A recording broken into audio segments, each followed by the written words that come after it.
It's a little bit on the illegal side, darling. I love you very much. Good night, brother. Let's go to bed. अमेरिकी राष्ट्रपति Donald Trump ने एक बार फिर America की मुस्लिम सांसद Ilhan Omar का मजाक उड़ाया है। उन्होंने फ्लोरिडा में एक भाषण के दौरान न सिर्फ इल्हान उमर के एसेंट की नकल उतारी बल्कि उन पर भाई से शादी करने का आरोप भी लगाया। And then she married a brother to come in. I don't know, you're not. But I would imagine they're looking at her. I have nothing to do with it. I would imagine. Of course I have nothing to do. I have nothing, but I believe she married her brother, which is totally illegal. Although it's a lovely couple, actually, but it's a little bit on the illegal side. Darling, I love you very much. Good night, brother. Let's go to bed. Good night. Isn't she despicable? I can't stand watching. I can't stand. दरअसल Trump ने अपने भाषण में Ilhan Omar का जिक्र करते हुए कहा कि उन्होंने अपने भाई से शादी की है।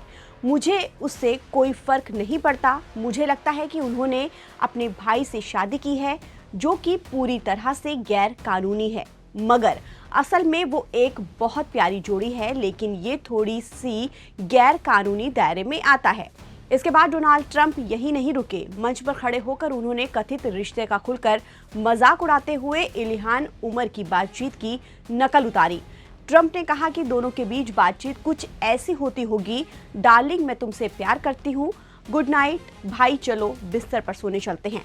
ट्रंप ने आगे कहा कि क्या ये घिनौना नहीं है, मैं उन्हें देखना भी बर्दाश्त नहीं कर सकता। ट्रंप ने न सिर्फ उनके पर्सनल लाइफ पर कमेंट किया बल्कि उनके देश, पहचान और राजनीति पर भी सवाल उठाए। ट्रंप की विवादित टिप्पणी के बाद इल्हान उमर ने सोशल मीडिया प्लेटफॉर्म एक्स पर पोस्ट शेयर कर ट्रंप को सख्त लहजे में जवाब दिया। उन्होंने ट्रंप की आलोचना करते हुए कहा कि उनके बयान गंभीर नहीं बल्कि बेबुनियाद हैं और उनके कानूनी रिकॉर्ड और विश्वसनीयता पर भी सवाल उठाया। उन्होंने कहा कि ये बेतुकी बकवास गुस्सा दिलाती है। अगर ये किसी ऐसे अपराधी की तरफ से न आती जिस पर 34 गंभीर अपराध के आरोप हैं, जिस पर बलात्कार का आरोप है और जिस पर बच्चों का यौन शोषण करने का आरोप है, मुझे अब भी समझ नहीं आता कि कोई जानबूझकर खुद को इस तरह शर्मिंदा कैसे कर सकता है। लेकिन देखिए हम कहां पहुंच गए। वैसे बच्चों का यौन शोषण करने वालों को बचाने वाली पार्टी को अपना ध्यान भटकाने के लिए कोई नया बहाना ढूंढना चाहिए। ये पहली बार नहीं है जब दोनों नेताओं के बीच इस तरह की जुबानी जंग हो रही है। इससे पहले भी दोनों एक दूसरे पर तीखे बयान दे चुके हैं।